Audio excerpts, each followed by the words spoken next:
Question number 12, ध्यान देंगे इधर। हमें श्रेणी के m पदों एवं n पदों के योगफलों में अनुपात दिया गया है। तब हमें m में एवं n में पदों में अनुपात ये प्रूव करना है। तो देखिए, सबसे पहले हम क्या मान लें, प्रथम पद एवं सारवंत पद। माना AP का प्रथम पद A एवं सारवंत पद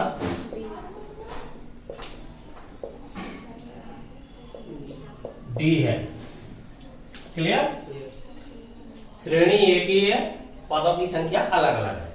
अब जो दिया है उसका प्रयोग करें। हमें दिया है सम ऑफ n अनुपात बटे में लिख लें equal m square upon n square implies sum of m क्या होना चाहिए, m by 2 2a plus m minus 1 into d is divide by n by 2 2a plus n minus 1 into d equal m square upon n square. देखो आगे, n left हो गई, n भी left हो गई, 2 से 2 लेफ्ट हो गया। क्या रह गया अपने पास, 2a plus m minus 1 into d small है into d upon 2a plus n minus 1 into d equal m upon n। अब इससे हमें a और d में एक प्रतिबंध प्राप्त हो जाएगा, क्योंकि इक्वेशन एक है तो कोई प्रतिबंध ही आ पाएगा। अज्ञात राशि 2 है अपने पास a और d, तो एक प्रतिबंध प्राप्त होगा यहाँ से। तो इसे सॉल्व करें, क्रॉस मल्टीप्लाई कराएं। क्रॉस मल्टीप्लाई कराओगे तब यहाँ से क्या आएगा 2an, उधर क्या जाएगा 2an। अगर आप सक्षम हो तो 2a कॉमन ले सकते हैं, सक्षम हो तब, नहीं हो तब तो आपको दोनों रखनी पड़ेंगी राशि। ले सकते हो तो 2a मैंने कॉमन ले लिया, 2a कॉमन ले लिया। तो देखिए आप कौन सा मल्टीप्लाई पहले रख रहे हो, ये रख रहे हो तो m प्लस का लिखोगे, इधर से माइनस m करोगे। ये रखते हो तो n माइनस m करोगे। जो भी आप कौन सा रखोगे बताओ, पेड़ में कौन सा भी रख सकते हैं, n माइनस m करोगे, ठीक है। तो n माइनस m क्या ले लिया है कॉमन में 2। कन्फर्म, समझ में आ गया। अब d के लिए सॉल्व करें अगला स्टेप। तो d को उधर ले जाओ, तो d को उधर ले जाऊंगा, मैंने कॉमन ले लिया। आपने मल्टीप्लाई ऐसे कराया है तो ये उधर जाएगा तो नेगेटिव में जाएगा, ये पॉजिटिव में रहेगा उधर। आपने d कॉमन ले लिया तो m मल्टीप्लाई करेगा इससे, तो क्या आएगा mn माइनस n। तो यहां पर आएगा mn माइनस, कौन मल्टीप्लाई कर रहा है m, ये इधर से जाएगा तो साइन चेंज हो जाएंगे, तो माइनस mn प्लस n, तो ये हो जाएगा minus mn plus n। Clear? कोई शक? इससे क्या है, आपकी कैलकुलेशन फास्ट हो जाती है और आप में एक एनर्जी अपने आप में ग्रोथ करती है। कैलकुलेशन जिसकी हैवी है, जिस स्टूडेंट की कैलकुलेशन फास्ट है वही तो आगे निकलेगा। तो कैलकुलेशन उसी स्तर पर करोगे तो 2 स्टेप और पढ़ेंगे, ठीक है। आगे बढ़े, देखिए यहां से mn से लेफ्ट हो गया, क्या बचा है अपने पास n माइनस m केवल। इधर भी बचा हुआ है आपका n माइनस m, यहाँ पर आपका 2a कॉमन में चल रहा है, उधर भी आपका यही बचता है n माइनस m। n को पहले लिखना है, पॉजिटिव है ये नेगेटिव है, तो n माइनस m और इंटू d।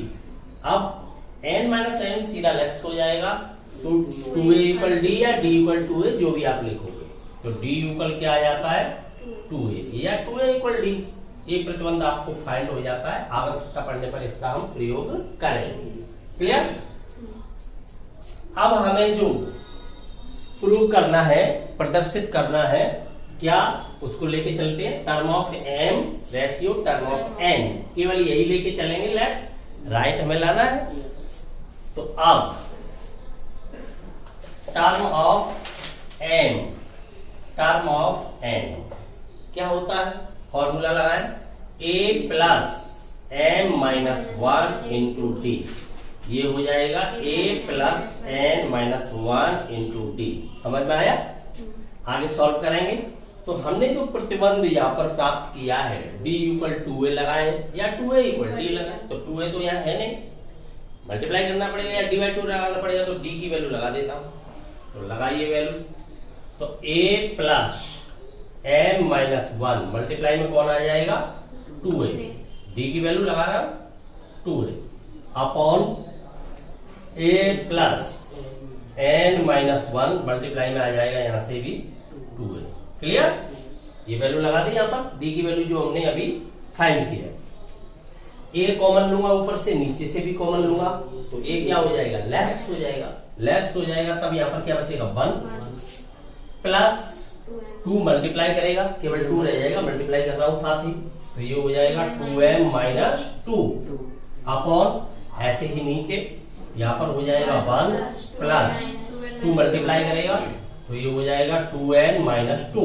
देखिए क्या प्राप्त हुआ हमें, माइनस का 1 रह गया, तो ये रह जाता है 2n minus 1 divide by 2n minus 1। हमें क्या प्रूव करना था, रेशियो, यही। इसे हम रेशियो फॉर्म में लिख दें, जो फ्रैक्शनल फॉर्म है उसको रेशियो फॉर्म में लिखेंगे तो क्या हो जाएगा, टर्म ऑफ n अनुपात term of n equal proportional to किसके है 2m माइनस 1, रेशियो में लिख देगा, तो 2m माइनस 1 अनुपात 2n minus 1, hence proof.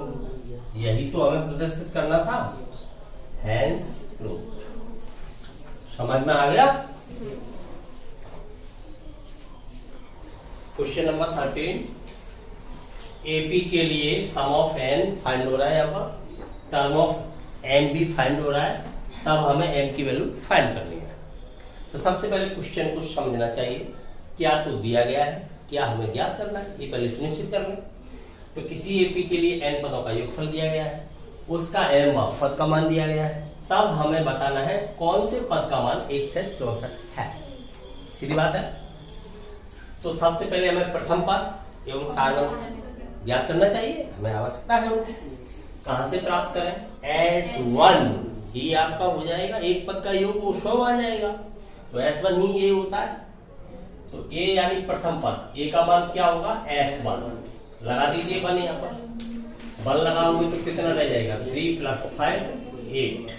Clear? अब आपको D फाइंड करना है, तो D क्या होना चाहिए, ध्यान देंगे इधर, सारवंत D का मान। D यूकल आपको मैंने बताया था, ध्यान हो तो यहाँ पर an² प्लस bn रूप का होता है सम ऑफ n AP के लिए, तब गुणांक का दोगुना, कौन से गुणांक का, n² के गुणांक का अथवा n के गुणांक का, n² के गुणांक का दोगुना ही क्या हो जाता है, d हो जाता है। तो d कितना आएगा 6 आएगा, आप सीधा फाइंड कर सकते हो। तो d का मान कितना आएगा, दोगुना हो जाएगा n² के गुणांक का, 2 इंटू n² का गुणांक, तो कितना आ जाएगा 6। आपको ऐसा लगता है तो आप S2 फाइंड करोगे, तो S2 से 2S1 सब्ट्रैक्ट करोगे, तो S2 क्या आएगा, यहाँ पर देखिए 2 लगाओगे तो ये कितना हो जाएगा 12 और 2 लगाने से 10, तो टोटल कितना हो गया 22। और आप इसका डबल कितना हो गया 16, तो 22 से 16 घटाने पर क्या प्राप्त होगा 6। आ गया? ऐसे भी फाइंड कर सकते हैं, अथवा आपको सीधा ध्यान नहीं रहता है तो ऐसे फाइंड कर सकते हो जैसे पहले किया है। क्लियर? अब जो हमें दिया है उसका यूज कीजिए, क्योंकि टर्म ऑफ m पद है कोई, उसका मान है 1 से 64। टर्म ऑफ क्या होता है, लगाइए formula, a plus m minus 1 into D, 164। Solve करें, a की वैल्यू आपने फाइंड कर लिया, लगाए यहाँ पर, m की वैल्यू आप फाइंड करना चाहते हो, d की वैल्यू लगाए 6, यूकल 164। 8 देखिए -6 मल्टीप्लाई करेगा तो 6m हो जाएगा, -6 प्लस का 8 प्लस का 2 उधर जाके सब्ट्रैक्ट हो जाएगा, तो कितना बचेगा 162। ठीक है? n यूकल क्या आएगा 162 इज डिवाइड बाई 6, 6 से डिवाइड कर दो, कितना आएगा 27। क्लियर। तो 27वें पद का मान 1 से 64 है। m की वैल्यू क्या आई है 27। समझ में आ गया। क्वेश्चन नंबर 14, यहां पर हमें 5 और 26 के मध्य 5 संख्याएं इस प्रकार ज्ञात करनी है जिससे सभी संख्याओं से जो अनुक्रम बनेगा वो क्या हो जाए, एपी हो जाए, समांतर श्रेणी हो जाए। तो हम जानते हैं समांतर श्रेणी के अंतर्गत जितने भी मध्य में पद होते हैं वो सभी क्या कहलाते हैं, बाहरी पदों को समांतर माध्य होते हैं, पता है आपको। तो अर्थात हमें 5 समांतर माध्य ज्ञात करने हैं इन संख्याओं के मध्य में। तो इसके लिए हमें क्या करेंगे, उनको मान लेंगे समांतर माध्यों को। माना संख्याएं, माना 5 संख्याएं मानोगे, तो माना संख्याएं समांतर माध्य को किससे मानते हैं, ए से, अर्थमेटिक मीन। शॉर्ट में हमें A1 A2 up to A5 संख्याएं A1 A2 A3 A4 व A5। क्लियर। ये 5 संख्या हमने मान ली। अब इनके मध्य में रखेंगे आप 5 A1 A2 A3 A4 A5 and 26 are in AP होंगे कि नहीं, ये समांतर श्रेणी बन रहा है ना अनुक्रम। आर इन एपी समांतर श्रेणी में है, समांतर श्रेणी में है। तब आपको बताना है 26 कौन से नंबर पर प्राप्त पद है, उसका नंबर बताइए। टर्म ऑफ 5 आपने बीच में रख दिए, 2 पहले से है, टर्म ऑफ 7 इक्वल हो जाएगा 26, इससे डी फाइंड होगा। टर्म ऑफ 7 का मतलब क्या हो गया, लगाइए a प्लस 60। क्लियर। इक्वल हो गया 26। आपके पास a की वैल्यू है 5, तो लगा दीजिए 5 प्लस 60 6d इक्वल 26। देखिए डी की वैल्यू क्या आ जाती है, 5 उधर सब्ट्रैक्ट हो जाएगा, कितना बचेगा 21। तो डी इक्वल आ जाएगा 21/6। यहाँ पर 3 कॉमन फैक्टर है, तो कितना रह जाएगा 7/2। कन्फर्म।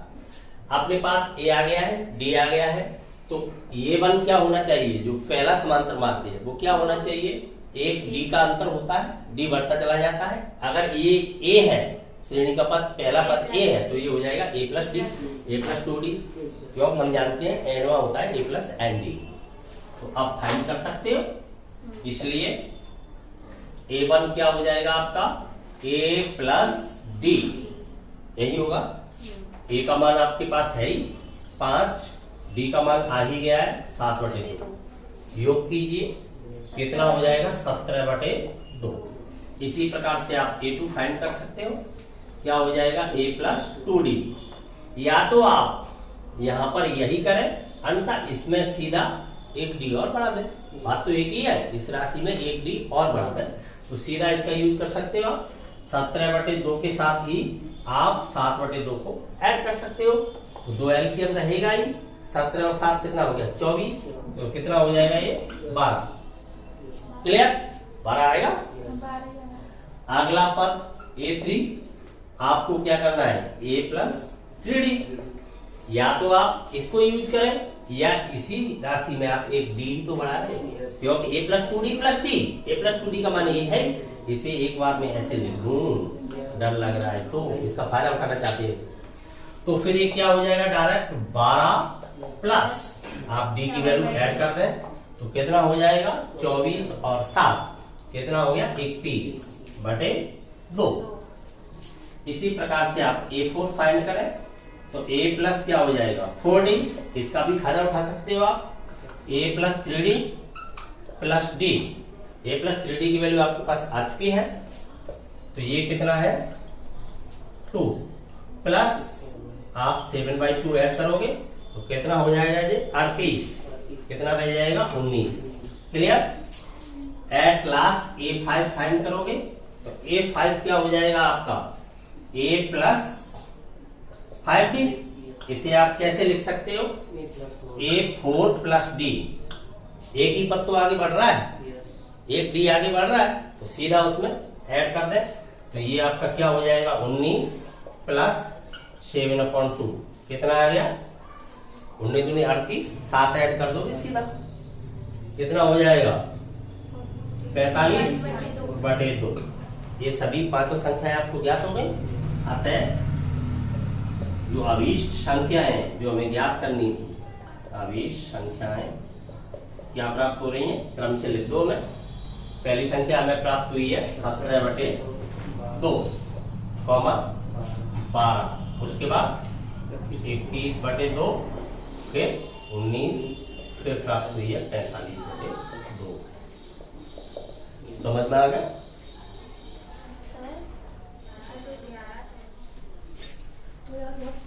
हाँ, एक बार फिर ध्यान देंगे, बुक के अनुसार यहाँ पर 5 दिया है बुक में, तो आपका आंसर मैच नहीं हो रहा है, तो यहाँ पर करेक्शन करें। यदि आप 5 के स्थान पर क्या कर ले 8, तब तो आपका आंसर मैच हो जाएगा एनसीईआरटी बुक से। अगर आप आंसर में करेक्शन करते हो तो यहाँ पर 5 ही रहेगा। क्लियर। तो आंसर यहाँ पर क्या करेक्शन करें, 5 के स्थान पर 8 करें। 8 करेंगे तब माना संख्या है, इसी प्रकार से मानोगे। यहाँ 8 हो गया तो देखिए कि फिर 7 अंतर क्या रह जाएगा, 3 रह जाएगा, तो 8 जोड़ते जाइए। तो 8 में 3 जोड़ने से क्या आ जाएगा, A1 का मान 11, 11 में 3 जोड़ेंगे 14, 14 में 3 जोड़ेंगे फिर 17, 3 बढ़ेंगे 20, फिर 3 बढ़ोगे 23, तब अभी संख्या क्या प्राप्त होंगी आपको, 11, 14, 17, 20 और 23। तो ये आपका बुक आंसर मैच हो जाएगा। समझ में आया। क्वेश्चन नंबर 15, यहाँ पर हमें a की पावर n प्लस b की पावर n अपॉन a की पावर n-1 प्लस d की पावर n-1 a तथा b के मध्य एक समांतर माध्य है, ये दिया गया है। तब हमने n की वैल्यू फाइंड करनी है। तो जैसा कहा गया है वैसा करें। ये समांतर माध्य है तो इसको समांतर माध्य के इक्वल रखें, क्योंकि हम जानते हैं a और b के मध्य समांतर माध्य क्या होता है, बताइए, a प्लस b/2, यही तो होता है a और b का समांतर माध्य। ये किसके इक्वल है, इसके समांतर माध्य ये दिया है। इनडायरेक्ट आपको एक इक्वेशन दिया गया है, इसको आपको सॉल्व करना है, बस सीधी बात ये है। समझ में आया। इस इक्वेशन को सॉल्व करके n की वैल्यू फाइंड करनी है, क्योंकि उसने कह दिया है a तथा b के समांतर माध्य ये है, तो समांतर माध्य ये होता है। ये हो गया, सॉल्व करो। सॉल्व करोगे तो देखो क्रॉस मल्टीप्लाई आप कराओगे, चाहे ऐसे मल्टीप्लाई करें, इसको इधर रखें चाहे इसको इधर रखें, किसी को भी रखो, तो कराओ मल्टीप्लाई, a की पावर n हो जाएगा पूरा। हो जाएगा कि नहीं हो जाएगा। ये पहले मल्टीप्लाई में लेते हो तो 2a की पावर n इधर आ जाएगा, कोई सा भी ले सकते हो। तो 2a की पावर n प्लस 2b की पावर n। थोड़े से इंटेलिजेंट हो जाओगे, नहीं होंगे इंटेलिजेंट, थोड़े से हो जाओगे तो आपको ट्रांसफर बाद में कर रहे हो, अभी कर देता हूं मैं। तो देखिए a की पावर यहां से आएगा मल्टीप्लाई में, चलो इंटेलिजेंट नहीं हो रहे तो मल्टीप्लाई कर देता, इधर मल्टीप्लाई कीजिए तो a की पावर एक पावर बढ़ जाएगी सीधी, इतना इंटेलिजेंट तो हो जाओ। तो a की पावर n हो जाएगा सीधा, यहां से मल्टीप्लाई a कर रहा है पहले, प्लस a b की पावर n-1, अब b मल्टीप्लाई करेगा तो प्लस a की power n-1 b plus b की पावर n। अब तो ठीक है, ठीक है। अब ये a की पावर n है, यहाँ पर 2, यहाँ पर कितनी है 1, सबट्रैक्ट होके क्या बचेगी, a की पावर n बचेगी आपके पास, a की पावर n 1 रह जाएगी। अब a की बड़ी पावर कहां पर है, a की पावर n-1 है, इसके बाद ये तो a है, एक पावर है, तो इसको इसके पास लाओ, यहां से कॉमन लेंगे इसे, तो बताओ क्या बचेगा, माइनस a की power n-1 into b। Clear. अब उधर देखो 2b की पावर n है, यहाँ पर b की पावर n है आपके पास, तो क्या बचेगी आपके पास, माइनस b की पावर n, b की पावर n, इसके बाद यहाँ है n-1, ये स्टेप बचेगा केवल, ये दोनों तो सबमिट हो गए, यही बचेगा इधर a b की पावर n-1 और ये उधर माइनस b की पावर n। अब तो समझ में आ गया। अब यहाँ से कॉमन लोगे दोनों से, तो क्या कॉमन आएगा? छोटी घात आएगी, तो a की पावर n-1 कॉमन आ गया, तब यहाँ पर a, यहाँ पर b। क्लियर? ऐसे ही इधर भी कॉमन लोगे तो b की पावर n-1 कॉमन आएगा, तो b की पावर n-1 को आपने कॉमन लिया, तो यहाँ पर a, यहाँ पर बचेगी एक घात b की। n से कम होता है n-1, एक पावर बचेगी, n से n-1 निकालोगे तो समझ गए ना? क्लियर? अब देखिए a b सीधा लेफ्ट हो गया, अपने पास रह गया है a की पावर n-1 इक्वल b की पावर n-1। एम्प्लाइज इसके मल्टीप्लाई में कौन है? एक, या तो ऐसा माने या ये माने b की पावर n-1 से डिवाइड कर रहा हूं मैं दोनों, जैसे अच्छा लगे वैसा माने। तो ये हो जाएगा a की पावर n-1 अपॉन b की पावर n-1, तब इधर क्या रह जाएगा? 1। क्लियर? यहां से आगे बढ़े, a की पावर है एक साथ लिख सकते हो, अंश और हर की पावर एक साथ लिख सकते हो, a अपॉन b की होल पावर n-1 इक्वल क्या रह गया है? 1। मुझे घातों की तुलना करनी है तो आधार समान करना होगा। आप जानते हो किसी आधार पर जब 0 पावर लगाओगे तो उसका मान क्या हो जाता है? 1, लेकिन वो आधार कैसा होना चाहिए? अशून्य। तो यहाँ पर ये क्या है? a और b के मध्य समांतर माध्य है, इसलिए शून्य तो संभव ही नहीं है a और b का मान, तो ये ही अपरिभाषित हो जाएगा। अगर a और b शून्य होते हैं तो यही अपरिभाषित हो जाएगा, तो ये अशून्य है, तो इसको मैं कैसे लिख सकता हूँ? a upon b whole power चल रही है आपकी n-1, इसे लिख सकता हूँ a अपॉन b की होल पावर 0। क्लियर? आधार समान होने पर घातें भी समान होनी चाहिए, तो घातों की तुलना करने पर तो n-1 की वैल्यू आएगी 0, इससे आप सीधा n का मान फाइंड कर सकते हो n इक्वल। समझ में आ गया? एक बार फिर ध्यान देंगे, ये समांतर माध्य किया है, एक था b के मध्य, तो हमने समांतर माध्य क्या होता है उसके बराबर रख दिया, बराबर रख के इक्वेशन को सॉल्व कर लिया। क्लियर?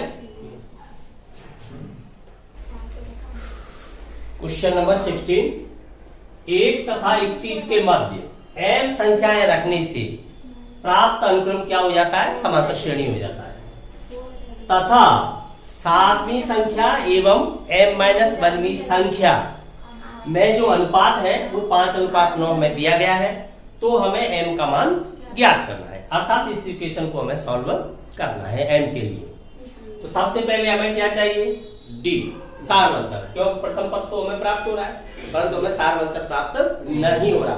जब तक सारवंतर नहीं होगा तब तक हम कोई सा भी पद ज्ञात नहीं कर पाएंगे। तो सारवंतर लाते हैं। कितनी संख्याएं हैं? n, तो रख देते हैं 1 तथा 21 के लिए। कैसे मानोगे संख्याओं को? a1 अर्थमेटिक मीन है, समांतर माध्य है, a1 a2 up to a कितनी रखनी है? n तक। तो मान लेते हैं, माना संख्याएं जो m संख्या है आपकी a1 a2 a3 up to कहां तक? an। इसलिए वो कह रहा है अनुक्रम कैसा हो जाता है? समांतर श्रेणी हो जाता है। 1 a1 a2 a3 up to am-1 भी रहेगी, इससे एक पहले रहेगी कि नहीं रहेगी? ये भी रहेगी। इसके बाद am r इन ap, अर्थात समांतर श्रेणी में है। हाँ, अब तुम्हें बताना पड़ेगा तब टर्म ऑफ, इसका नंबर बताओगे आप, कौन सा पद है जो आपका लास्ट में am के बाद कौन सा लिखोगे? 21। तो बताइए 21 कौन से नंबर वाला पद है? n+2। n संख्याएं आपने बीच में रखी, 2 संख्याएं आपकी बाहर है, तो कितनी हो जाएगी? 2 की गलती हो जाएगी, तो n+2 हो जाएगी। समझ में आ गया? तो टर्म ऑफ n+2 की वैल्यू क्या हो जाएगी? 31। इससे आएगा d। तो टर्म ऑफ n+2, आपके पास टर्म ऑफ n का फॉर्मूला होता है, क्या होता है? a plus n-1 into D, लेकिन n के स्थान पर क्या यूज करोगे? n+2। तो क्या आएगा? a प्लस n+2, n के स्थान पर यूज किया है -1 d इक्वल हो गया 31। क्लियर? आगे बढ़े। ए का मान तुम्हारे पास है क्या 1 प्लस यहां से क्या रह गया n+1 इंटू डी का मान ज्ञात करना है तुम्हें। ये क्या है 31। देखिए डी की वैल्यू क्या आ गई, यहां से एक सब्ट्रैक्ट हो जाएगा इधर 30 रह जाएगा, ये डिवाइड में चला जाएगा। तो डी इक्वल कितना आ जाएगा 30 डिवाइड बाई n+1। ये बात समझ में आई? डी आ गया है, अब क्या दिक्कत है? अब जैसे कह रहा है वैसे काम करो। पुनः हमें दिया गया है उसका यूज करें। क्या दिया गया है A7 upon AM-1 equal 5/9। Equation को सॉल्व करेंगे। A7 क्या होना चाहिए A+ND, तो A+7D यही तो होगा। तो ये आपका हो जाएगा A+7D। ऐसे ही n-1D वही नंबर हो जाता है ऐसे। तो फिर क्या हो जाना चाहिए A+m-1 इंटू D। समझ में आ रही है बात? A+ND आपका समांतर मासी का नंबर क्या होता है A+ND। 7 है तो 7D, n-1 है तो n-1D। उसी वही नंबर तो शिफ्ट हो जाएगा उसी नंबर पे। जैसे यहाँ पर इसे फाइंड करेंगे तो A+D, इसे फाइंड करेंगे तो A+2D, A+3D, A+m-1 into D, A+mD उसी नंबर पर शिफ्ट हो जाएगा। ठीक है। यूकल क्या चल रहा है 5/9। सॉल्व करो इसे। ए का मान क्या है लगाइए 1 प्लस डी का मान आ ही गया है आपके पास 7 इंटू डी का मान क्या है आपका 30/n+1। ऐसे ही नीचे मान लगाइए। ए का मान 1 प्लस m-1 तो यहाँ पर है ही, आप डी का मान लगाओगे तो क्या आ रहा है 30/n+1। क्लियर? यूकल क्या चल रहा है 5/9। इसे सॉल्व करना है n के लिए। तो n के लिए इसे सॉल्व करना है। कैसे सॉल्व करोगे? आप n+1 एलसीएम लोगे, ऊपर भी नीचे भी। तो एलसीएम तो आपस में लेफ्ट हो जाएंगे, यहाँ मल्टीप्लाई में आएगा तो कितना हो जाएगा 1, सीधा m+1 ही आ जाएगा। तो क्या आ जाएगा m+1 प्लस 7 से मल्टीप्लाई होगा तो 210। ऐसे ही नीचे भी ये मल्टीप्लाई में आ जाएगा यहाँ पर, तो यहाँ पर हो जाएगा m+1। समझ में आ रहा है? अब 30 का मल्टीप्लाई करोगे आप, हाँ -30 भी आएगा प्लस 30m भी आएगा प्लस 30m-30 यूकल चली रहा है आपका 5/9। सॉल्व करेंगे आगे तो 2 से 10 में 1 ऐड हो गया तो ऊपर बन गया है आपका m+211। नीचे क्या रह गया 30m और 1m कितना हो जाएगा 31m। यहाँ पर 1 इससे सब्ट्रैक्ट हो जाएगा तो माइनस का रह जाएगा 29। यूकल चल रहा है 5/9। क्रॉस मल्टीप्लाई कराओगे आप, क्रॉस मल्टीप्लाई कराओगे तो 31 गुणा 5 कितना हो जाएगा 163। 155 होगा, 65 क्यों होगा 150 सीधे हो जाएंगे, 5 बढ़ जाएंगे 155 होगा। एन क्लियर? आप सीधा फास्ट करना चाहते हैं तो इसे बुला लो इसके पास 9m माइनस का हो जाएगा, इधर सब्ट्रैक्ट करोगे कि नहीं करोगे तो माइनस का 9m यूकल उधर क्या रह जाएगा, तब उधर आप लिखोगे तो ये आपका नेगेटिव है, उधर यही तो लिखा हुआ है, उधर इधर से उधर जाएगा तो ऐड हो जाएगा, उधर जाके नेगेटिव पॉजिटिव बन जाएगा। तो 9 का मल्टीप्लाई करो इससे कितना हो गया 9 मल्टीप्लाई करोगे तो ये हो जाएगा 980 और ये उधर प्लस का हो जाएगा तो प्लस का कितना हो जाएगा 145। राइट, चलो आगे सॉल्व करो। तो ये आपके पास रह जाता है 9 कम कर दो तो कितना रह जाएगा 5 तो सीधा कम होगा, 4 और कम कर दो 50 से 16m यूकल उधर क्या रह जाएगा, ऐड कर दो 4 और यहां से कैरी 1 टोटल 204 कैसे आ जाएगा 9 5 14 4 कैरी 1 आएगी 5 9 फिर 4 आएगा, हाँ 2044, आप सही है, 2044 आएगा। तो n की वैल्यू क्या आ जाएगी, 2044 इज डिवाइड बाई 164। डिवाइड कर दो, किससे डिवाइड हो रहा है ये, 2 से करोगे, पहले 2 से करोगे तब तो ये हो जाएगा आपका 10, और ये 2 से डिवाइड करोगे 7 और 3, अब कितने से डिवाइड हो जाएगा,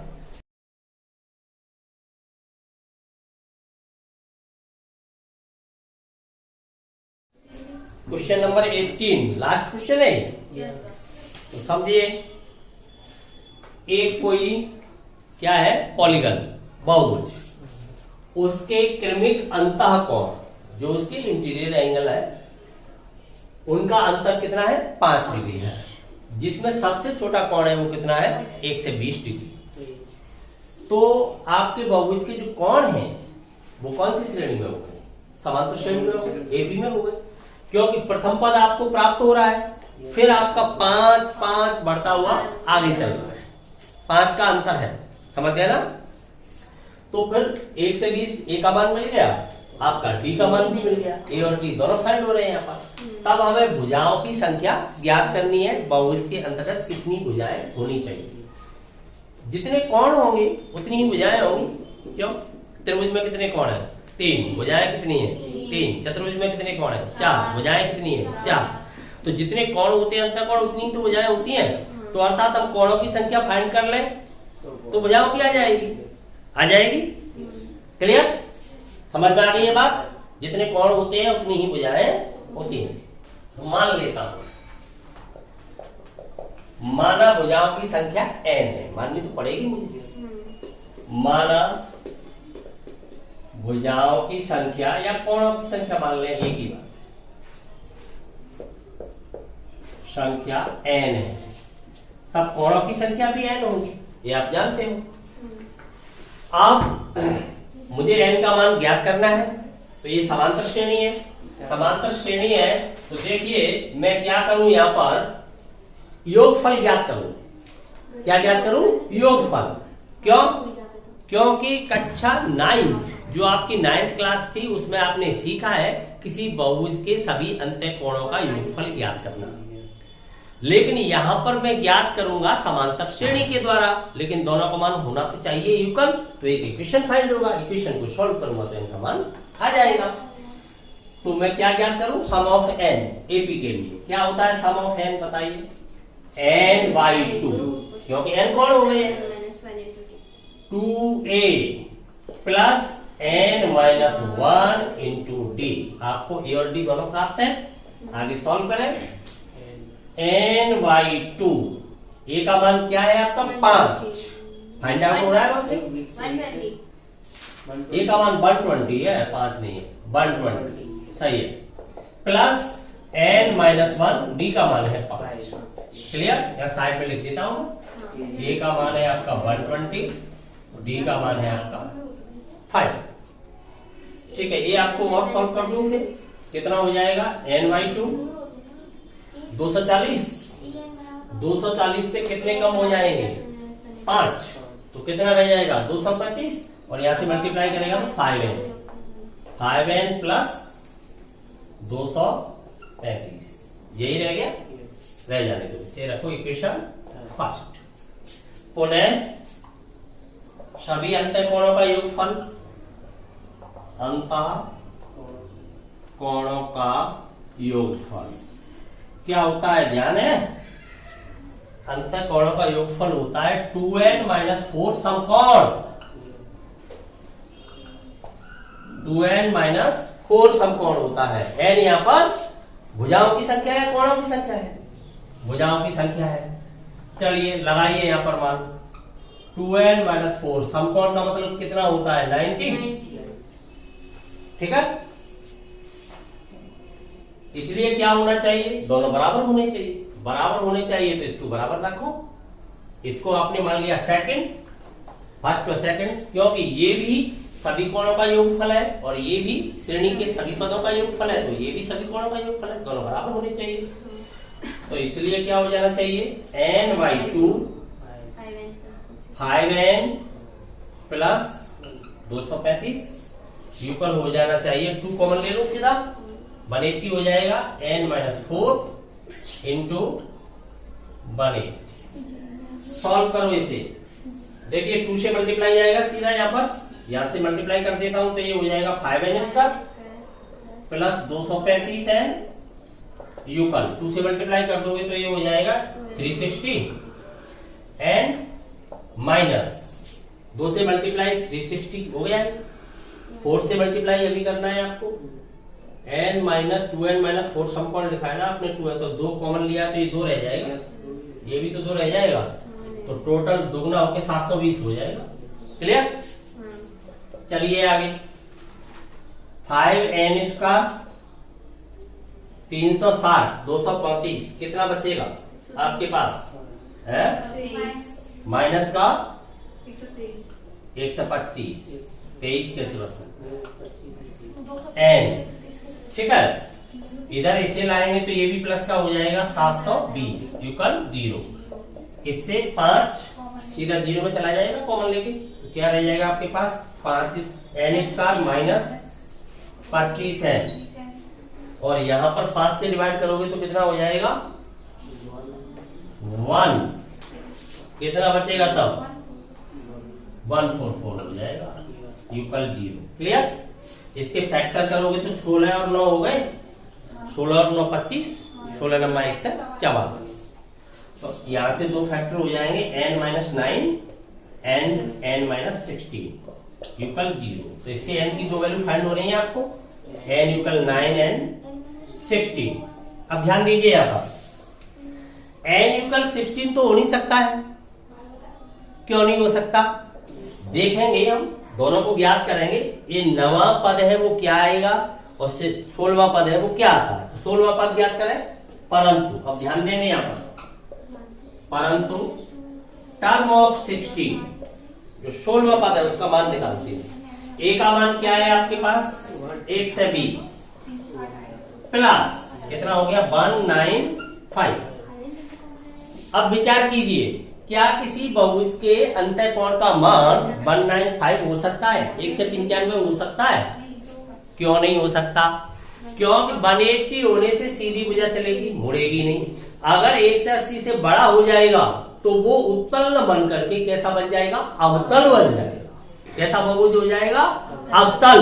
और जब तक हमसे नहीं कहा गया तब तक हम उत्तल ही यूज करेंगे तो अवतल बहुभुज बन जाएगा।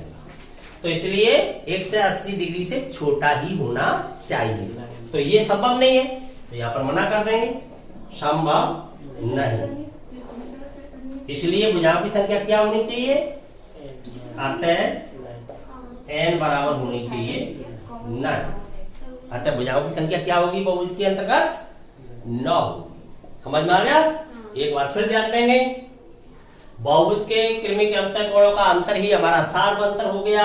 सबसे छोटा कोण हमारा प्रथम पद हो गया। भुजाओं की संख्या हमें ज्ञात करनी है, हमने भुजाओं की संख्या n मान ली, वही कोणों की संख्या हो जाएगी।